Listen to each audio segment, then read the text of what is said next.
Korps Garda Revolusi Islam atau IRGC melakukan upacara penyerahan senjata perang ke Organisasi Tempur Angkatan Laut IRGC pada Jumat 9 Agustus 2024. Senjata tempur yang diserahkan berjumlah total 2.640, terdiri dari sistem rudal, drone, dan peralatan lainnya untuk memperkaya alutsista revolusioner Islam Iran. Mengutip MEHR, rudal-rudal yang disalurkan adalah rudal jelajah dengan kemampuan baru. Kemudian senjata tersebut dilengkapi hulu ledak berdaya ledak tinggi dan tidak terdeteksi. Masing-masing senjata tersebut ditenggarai dapat menyebabkan kerusakan parah dan menenggelamkan kapal perusak musuh.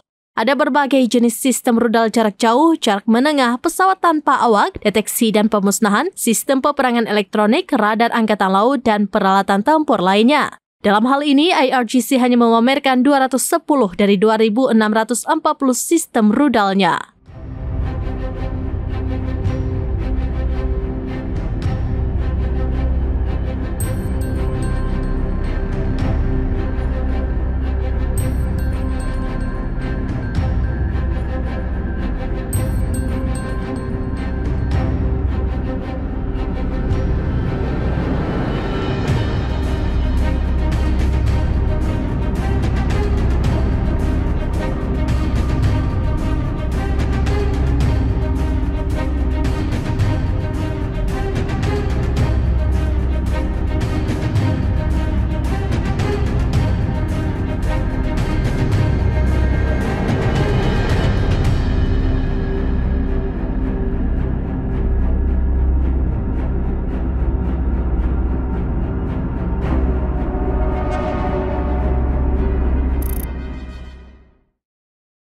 Download Tribun X sekarang, menghadirkan lokal menjadi Indonesia.